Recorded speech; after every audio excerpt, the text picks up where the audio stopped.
it's with great pleasure that I bring to you a few groups from the federal government working around federal action. So today I'm going to have Kristen Honey, Paul Mead, and Bonnie Crater here. Why don't have each of you introduce yourselves, starting with Kristen. Thanks so much. Really appreciate this LymeMIND opportunity to share latest updates. I'm Dr. Kristen Honey, Chief Data Scientist and Executive Director of Innovation X at the U.S. Department of Health and Human Services. We're part of the Office of the Assistant Secretary for Health. Our office leads the LymeX Public-Private Partnership and the Lyme Innovation Initiative. As for background, I'm a scientist by training, did my PhD at Stanford, worked in the White House for 3 years leading open data interoperability across 2 administrations, and then also was the inaugural vice chair for the 2018 Tickborne Disease Working Group. Well, good afternoon. It's a pleasure to be with you. My name is Paul Mead. I'm the chief of the Bacterial Diseases branch in the Division of Vector-Borne Diseases at CDC. I'm an infectious disease physician by training, and I will be discussing some of the changes in the Lyme disease surveillance case definition. Great, and I'm Bonnie Crater. I'm a co-founder and board member for Center for Lyme Action, which is an advocacy group. In simple terms, we are a lobbying group. And we have about 1,000 Lyme advocates that are active, working to influence Congress to increase federal funding for Lyme disease, which is sorely underfunded, and we're working hard and have had some good success so far in our young organization. We're only in our 2nd year, but we're going great guns. So thank you, Ben, for inviting me to join. Well, thank you guys all for being here and taking the time. Why don't we jump right in? Kristen, I guess the first question's over to you. HHS has been very busy with the LymeX Innovation Accelerator and Health Plus. Can you give a little update and describe those projects for the audience? Absolutely. And this is an exciting time because we're about 1 year into LymeX. It was just announced last LymeMIND. So LymeMIND 2020, we made the announcement that HHS and the Stephen Alexander Cohen Foundation had formed the world's largest partnership, or public-private partnership for Lyme disease, with a $25 million commitment from the Cohen Foundation. And our approach is threefold, but the most important thing before I dive into the 3 focus areas is that patients are involved in every step of our innovation process. We took this model from our Kidney X Innovation Accelerator, which is similar to Lyme disease in that dialysis and the state of treatment for late-stage kidney care has really not changed in decades. And similar with Lyme disease, the diagnostics are decades old. The treatment, antibiotics, it's the same treatment that was happening in the 80s. And so areas where there's market stagnation and the science hasn't advanced with the pace of the scope of the problem, the scale of the problem, whether it's kidney care or Lyme disease, we needed radical disruption. We needed catalysts. We needed transformation to do things really differently. So putting patients at the center of every step of our LymeX Innovation Accelerator was the beginning step, and that's foundational for everything. But then we have 3 focus areas. The first one is stakeholder engagement and really engaging stakeholders, all diverse stakeholders, patients, practitioners, researchers, caregivers, government folks, policy experts at all levels of government, local, state, federal, very big tent, engaging many different folks and doing patient-centered innovation together. A lot of that, one of our milestones was we published a LymeX Health Plus report, which is about human-centered design after 700 hours of interviews, workshops, and listening sessions with the community. And then the second focus area is education and prevention. And the reason we chose education and prevention is everyone here knows Lyme is a very complex issue. There are diverse stakeholder groups. It has been at times been contentious. The academic literature refers to it as the Lyme wars. There are very divergent groups within this. However, we've come to realize all stakeholders, no matter what your perspective on Lyme is, everyone believes education and prevention are critical. We need more education, we need more prevention. So we thought, let's rally around everything we can agree on. And so we launched this past year a LymeX healthathon. And this was a crowdsourcing challenge, putting out a call to all problem solvers. Give us your best ideas for how would you prevent tick bites? How would you raise Lyme education awareness? We had a bunch of great submissions. We had 6 winners from this LymeX Healthathon, and they were all recognized recently. And of the 6 winning teams, 2 of them were high school students, which is amazing. And it really shows how, never underestimate the power of our youth, the ingenuity of our young problem solvers, and how they can often exceed our expectations, and firmly believe that the next generation is going to untangle and really help us out for a new way where Lyme is easy to diagnose and everyone can afford and get treated. The last leg, the third leg of this Lyme innovation, where LymeX Innovation Accelerator, where we've made a lot of progress, is the most ambitious. We're calling it the LymeX Diagnostic Moonshot. It is a grand prize challenge. It's similar to our Kidney X challenges, where it's similar to our Kidney X challenges, and you can imagine a scenario where the first ones to develop accurate Lyme diagnostics could win a $10 million prize purse, or something ambitious of that. We're figuring out details now. This moonshot will be very complex. It'll be a multi-phase, multi-year challenge. And we just partnered with NASA and their innovation center, so that together we're going to work with their innovation experts, the community, all of you, and then scope this moonshot. And after a few years, multi-phase complex challenge, hopefully coming out the other side, if someone wins this challenge, we will have new and improved and FDA approved Lyme diagnostics. That's great. I mean, I think the whole community would love to see that. I guess, quick question on the LymeX Diagnostic Prize Challenge. When do you think, from a timetable, when do you think innovators will be able to start to submit those? So the community will be able to submit their ideas, their solutions for the first LymeX Diagnostics Moonshot next year. But what are you going to be submitting to? You by the end of this year, by the end of 2021, we hope to have the first phase of the moonshot announced. Most likely, it will be very broad. It'll be Big 10, open to all ideas, multiple stages of Lyme, whether that diagnostic would improve early stage, late stage. We're scoping out those details now, figuring out those details in collaboration with experts in innovation at NASA, with a contractor, Luminary Labs, that runs these grand prize challenges, and all of our HHS team. So stay tuned for the end of 2001, and on lymex.org, we will announce the first phase. Likely this will be announced, and then solvers will have 6 months or so to come up with their submissions. So if everything stays on track and the stars align and things go as they're on track at the moment, we anticipate that people will be able to submit their submissions for the first phase of the moonshot in spring or early summer 2022. Oh, that's great. Another part of the LymeX Innovation Accelerator was the Health Plus patient-centered report. Can you tell us a little bit about that and why it's so useful to the Lyme community?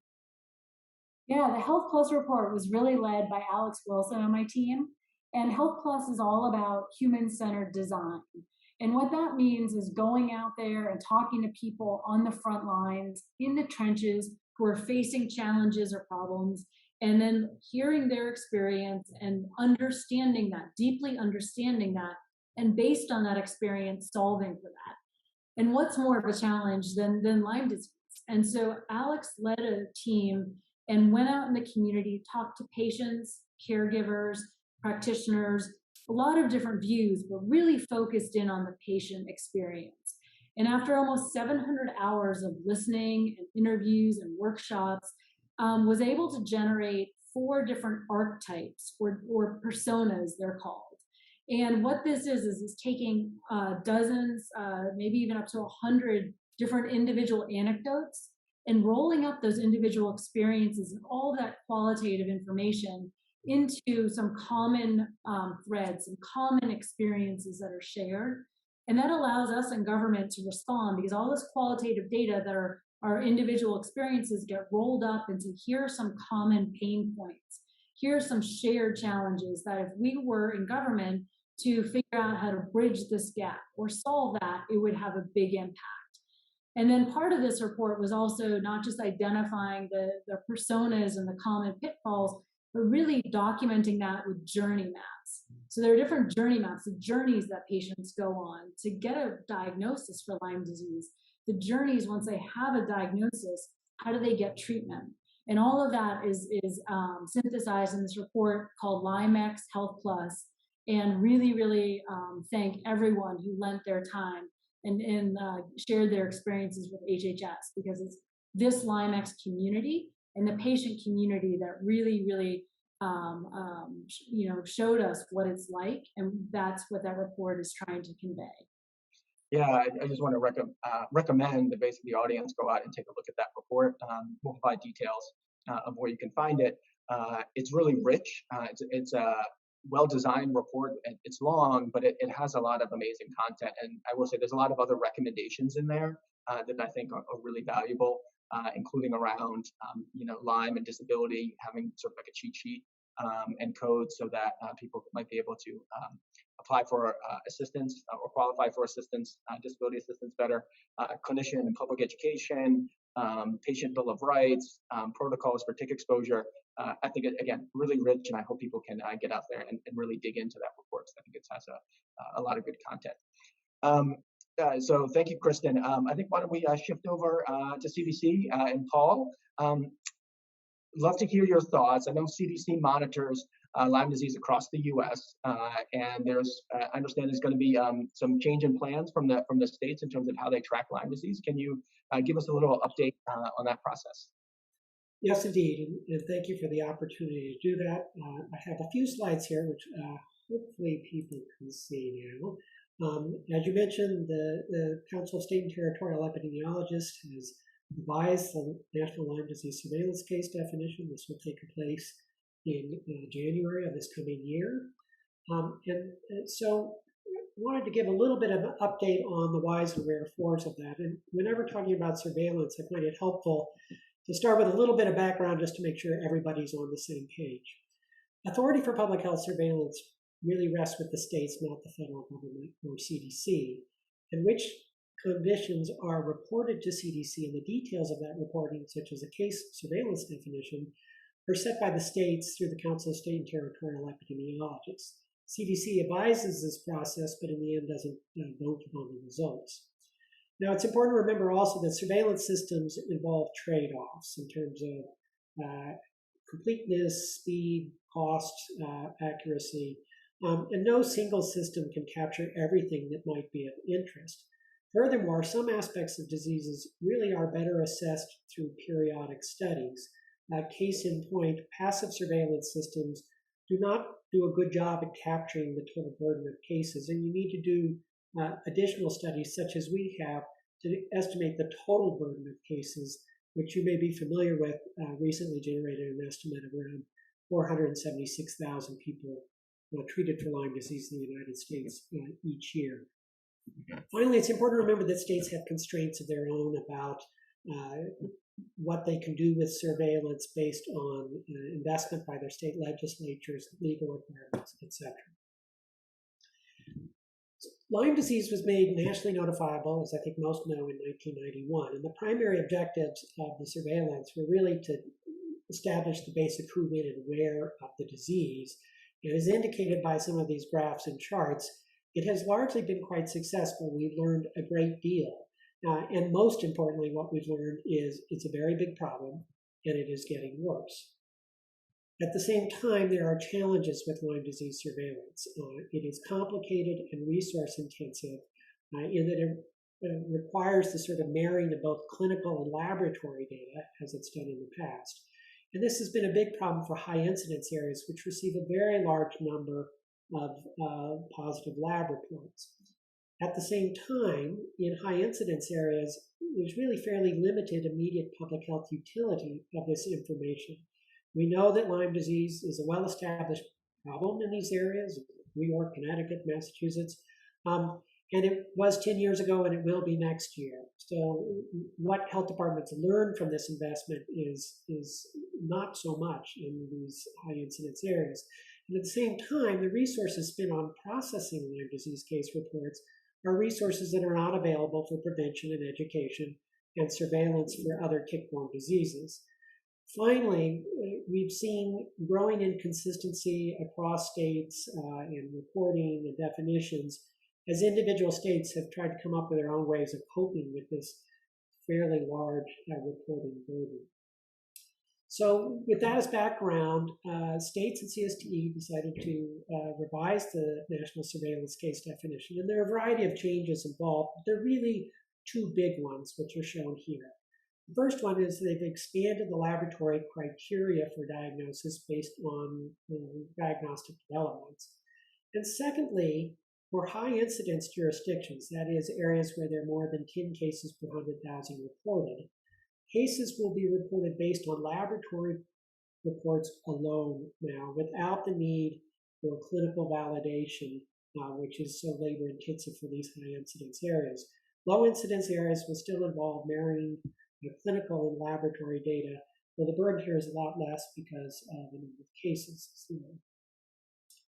So here are the current laboratory criteria for confirmation, and here are the new criteria, which will take effect in January. So they've added modified two-tier testing, PCR testing, and immunohistochemical assays, IHC, which is sometimes used in pathology specimens. Single IgM immunoblot is now considered a presumptive case. Here then is sort of a summary of the revised cases and case definitions. And I'll begin in the lower right-hand corner in low incidence jurisdictions. So any positive lab test without clinical information, or a case of erythema migrans without any laboratory data, will be classified as a suspect case and reportable to states. And this allows states to track for areas of disease emergence and identify local problems. Moving up in that same column to low incidence jurisdictions and what's reportable to CDC, the new case definition calls for both compatible illness and laboratory testing, as it did previously, and cases will be classified as either confirmed or probable, depending upon whether it's confirmatory lab testing or presumptive lab testing. So moving to left a little to high jurisdictions, as mentioned before, this will be streamlined down to simply positive confirmatory lab testing will be reportable as a case to CDC, and this will greatly streamline the process and almost automate the process for these high incidence, high burden jurisdictions, while still allowing us to track trends in disease, which I think is in many ways the key issue here. So what is the anticipated impact of the revised case definition? Well, we've looked at this. We've conducted a retrospective analysis of 6 years of data from high incidence states to see what it would be like if we had been using this new case definition then, and what the impact would be on demographics and case counts. And the bottom line is that switching to laboratory-based only surveillance in these areas will have no major changes on the demographic features of cases. Overall, we predict that it will result in an increase in the number of reported cases by about 20% on average, more in some states, less in other states. This reflects really sort of increased sensitivity of lab-based only reporting, although there is a decrease in specificity in these high incidence areas. Overall, though, we think this will increase the comparability across high incidence jurisdictions and will free up resources for them to focus on prevention and education and surveillance for other tick-borne diseases that may be emerging. Finally, I'd just like to point out that what we've been talking about here is passive surveillance, which is this area up in the upper left-hand corner of this graph. There are many different avenues for trying to assess important aspects of Lyme disease, and indeed we are exploring all of these. The insurance claim data is in fact what we use to generate the estimate of the total number of people treated for Lyme disease, the 776,000 number. But we're also looking actively at other ways to collect compatible or complementary data from electronic health records, from syndromic surveillance, from tick surveillance, and from molecular diagnostics. So I'll stop there. I do want to acknowledge my colleagues in state and health departments and at CDC, but hopefully this provides at least a brief overview of what the new case definition will be and what its likely impact will be. Thanks. Great, thanks so much, Paul. I think it helps a lot of people to understand that a bit better and know the value, obviously, or the goal really is to track trends. And like you said, I think there's a lot of trade-offs as you adjust this. I guess obviously, as you know, it's been a bit of a hot button issue with the Lyme community because I think there's the issue around the difference between a case definition and how someone would be clinically treated. Can you talk a little bit about sort of that difference in terms of the requirements for confirmatory diagnostics? Sure. So first off, the case definitions are really intended for use by state health departments to classify information that they receive from physicians, be it clinical information or laboratory information, to figure out whether or not the case should be counted for surveillance purposes. The case surveillance definition, as stated in the case surveillance definition, is not intended as the sole basis for clinicians to make diagnoses and to treat a patient. So the way it normally works is, clinicians have a sense of what a disease is, be it Lyme disease or tuberculosis or salmonella or appendicitis, and they see a patient and they work them up and they order lab tests and they make some judgment about whether or not they think the patient should be treated for that or not. That information, days or sometimes weeks later, flows up to the health department, and based on surveillance case definitions, they can decide, is this a confirmed case of salmonella or a probable case of TB or whatnot, and that's really for surveillance purposes. So healthcare providers generally should not be using the surveillance case definition for the diagnosis of patients. I will say this is a hot button issue, and I think unfortunately some of the heat is generated from misunderstandings that come from this, and sometimes some confusion about the difference between recommendations for serologic testing and the actual case definition. I think it's important to remember that for all these years, early Lyme disease, as manifest by erythema migrans, has been a confirmed case. And a clinician who sees a patient with erythema migrans but has a negative laboratory test and denies the diagnosis on that case, they're not doing it because they're following the case definition. Because in fact, in that setting, that patient would have a confirmed case of Lyme disease. So I think there may be challenges. I know there are challenges with making sure clinicians know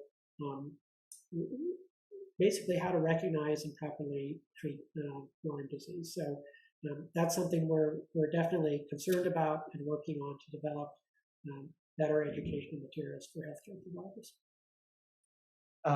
That's great. I think clinician education is key. One thing that kind of came out naturally, that the Health Plus report, right, is especially that gray area. And I know you've written about it before, right?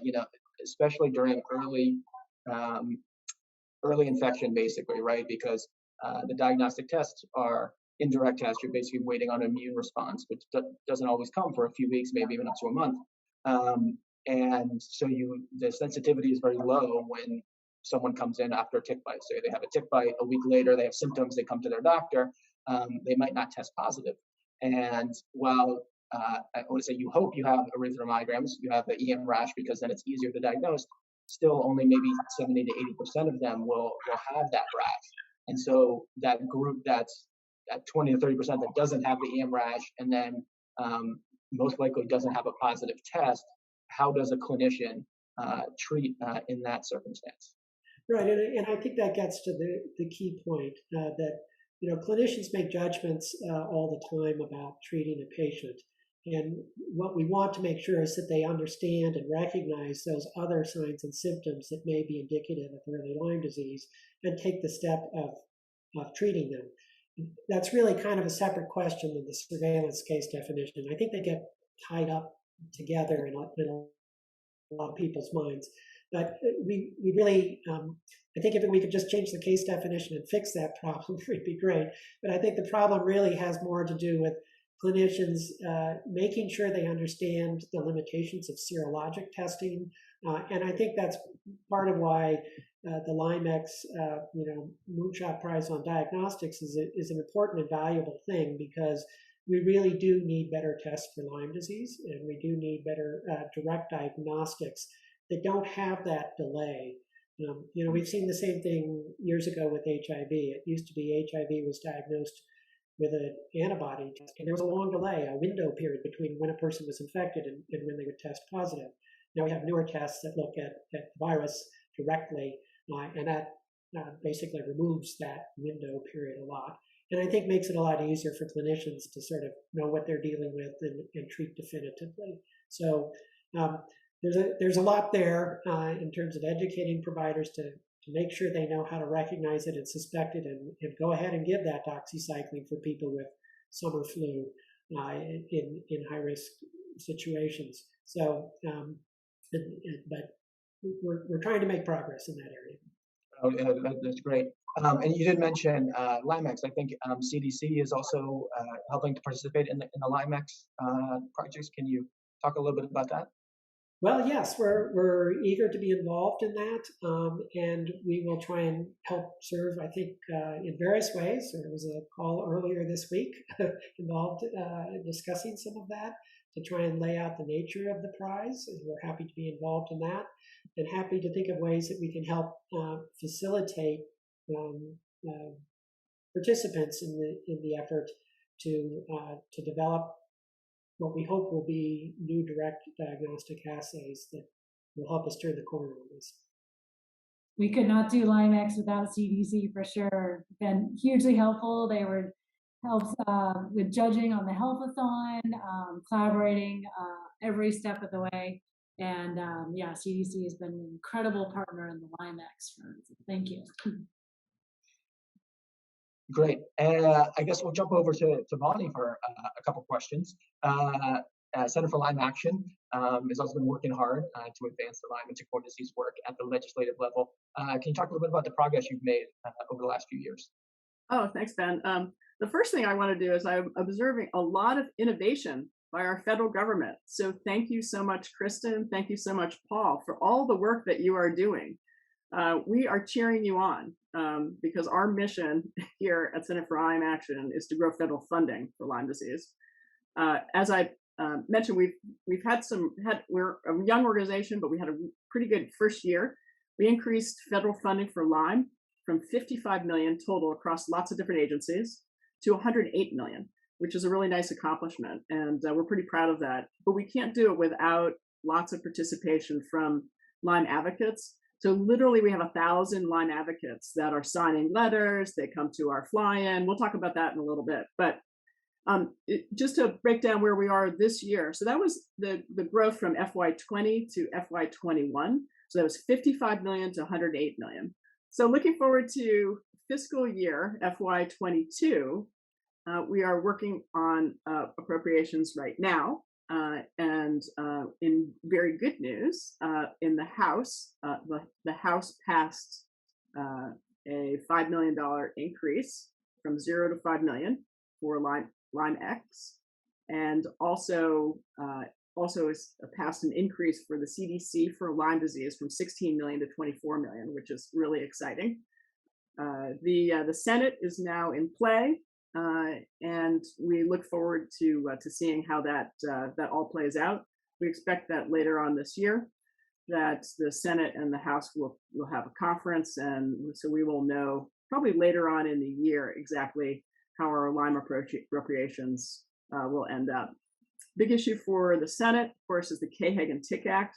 That was started by the bill was sponsored by Senator Susan Collins from Maine, a very endemic state, and she's very interested in promoting the full funding of the K-Hagen-Tick Act, which would be fully funded at $30 million. I guess the next question would be, what do you hope to accomplish next?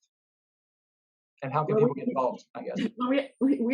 this is as I say, this is a very complex problem, and so we have a lot on our plate to try to fix. Um, from our perspective, it starts with stimulating research or stimulating companies. It also starts with funding the government. If the government gets no money to work on Lyme disease, then the government can't help anybody. It can't help any patients. So that's why we have our 1,000 advocates that are working so hard to increase federal funding for Lyme disease. But as we're in our second year, we will continue to focus on appropriations to try to increase federal funding for Lyme disease.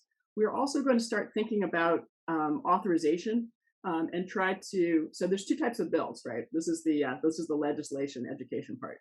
So there's authorization bills, which tell the executive branch. This is the Congress telling the executive branch what to do, and then there's appropriations bills, which funds those things, those programs that the Congress would like the executive branch to work on.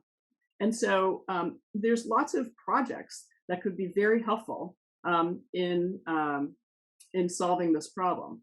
So the way you get those projects started is you have authorization bills. So we're going to be working on an authorization bill. One area that's very interesting right now that we're looking at is ARPA-H. So many of you may have heard of DARPA. This is the Advanced Research Project Agency in the Defense Department. So DARPA, they invented the internet and lots of other cool things. There's lots of very smart people that work in there. There's also another agency similar to that in the Energy Department. That's ARPA-E. These are agencies that work on project-based invention. It's government invention, stimulating lots and lots of different kinds of research. And there's a new type of agency that's focused on health that's been proposed called ARPA-H. ARPA-H. So there was DARPA in the Defense Department, ARPA-E in the Energy Department, and ARPA-H for the Health Department. The Biden administration, in its budget proposal, asked for $6 billion. $3 billion was approved by the House. So that's a lot of money, right? $3 billion for this new agency. So that's been approved by the House, and we look forward to seeing how the Senate reacts to that.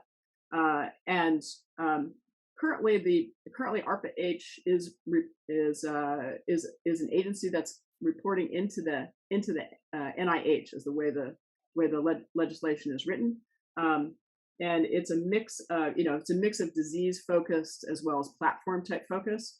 So there's a lot of discussion about exactly how this should be run. The NIH has been running listening sessions, which have been very interesting to try to understand how they should staff the organization and organize this. This is an area that Center for Lyme Action thinks that this could be very useful as a platform for funding for Lyme disease. So this is an area, for example, in the area of authorization that we're going to be focused on going forward. We're also invite folks that are listening to get involved in Center for Lyme Action. Go to centerforlymeaction.org and sign up for our mailing list. And when you do that, we'll add you to. We need Lyme advocates to sign letters or contact their congressman or congresswoman to participate in a big event every February that we hold called a fly-in. And this is where we set up meetings with your senators, with your congressperson to talk about increasing federal funding for Lyme disease. So we invite everyone to join us and help Paul and Kristen get things funded so that they can continue their innovation inside the government, and also help agencies fund folks that are outside the government to get some solutions for good diagnostics and therapies that we desperately need. Bonnie, thank you so much. I really appreciate the update and how does everyone to get more involved in the Center for Lyme Action. One more question over to Kristen. You used to head or co-chair the Tickborne Disease Working Group, and they're coming up on their last phase, I guess. Any updates there, as well as I know HHS is working on Tickborne disease strategy as well. Yeah. So with the Tick-borne disease working group, they just had a meeting on August 26th and announced new members. There are reports due to Congress and the HHS Secretary with recommendations on tick-borne diseases. The first one was in 2018. That one had 28 recommendations and was very focused on Lyme disease. The second one was delivered in 2020, and that one went much broader and addressed many of the nearly 20 tick-borne diseases that cause illness in humans. And then this next one is being co-chaired by Holiday Goudreau and Lyndon Hugh. And the two of them in the first meeting really set the stage that there are a lot of recommendations out there. The past 4 years of the tick-borne disease working group and this, engagement with the public has produced 2 reports, dozens and dozens of recommendations. But recommendations are only as good as they're implemented and the action behind them. So what they really are encouraging the group to do is to highlight the need for better science, more funding, very similar to what Bonnie just said, because funding allows for the science and to collect more data, new opportunities to work on the better diagnostics, therapeutics, and prevention measures. And perhaps most importantly, is figure out which of those recommendations should be the highest priority, which will have the biggest bang for the buck for helping Americans and society today struggling with tick-borne illness. And then from those recommendations that they choose to focus on, it sounds like they want to go in the direction of giving really clear, direct, concise roadmap for the people they'll deliver this report to. So the main audience for the report is the executive branch, the HHS Secretary, Health and Human Services Secretary, and all of those staff, which includes CDC, NIH, all the different parts of HHS.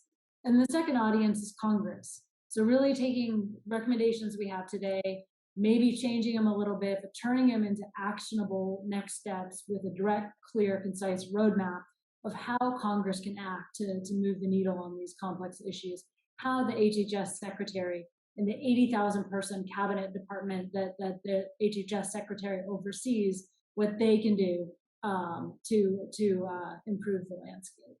So keep an eye out. If you want to check out updates on that tick-borne disease working group front, you can just Google tick-borne disease working group. It'll take you right to the committee. You can see all the old reports. You can see the past meetings. There's a section called news, and in the news, they'll announce when the next meeting's going to be. All the meetings are open to the public. There's opportunity for the public to provide input either at the meetings with written comments or verbal comments, and you can always email the tick-borne disease working group. And then the parallel effort is a similar sort of open for feedback that's being jointly run by my office and CDC, and in close collaboration, co-leading this national strategy for vector-borne disease with Sue Visser at CDC. If you're interested in that broader interagency national strategy beyond only tick-borne, also fleas, mosquitoes, any vector, so vector-borne disease national strategy, you can email vbdstrategy@cdc.gov. That's VBD for vector-borne disease at strategy@cdc.gov. And we're happy to plug you into that process.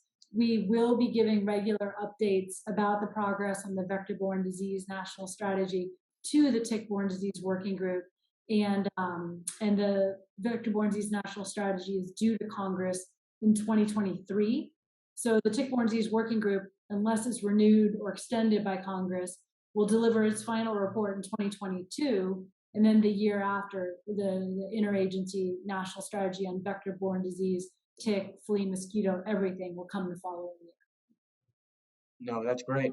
And so I guess one last question for all of you.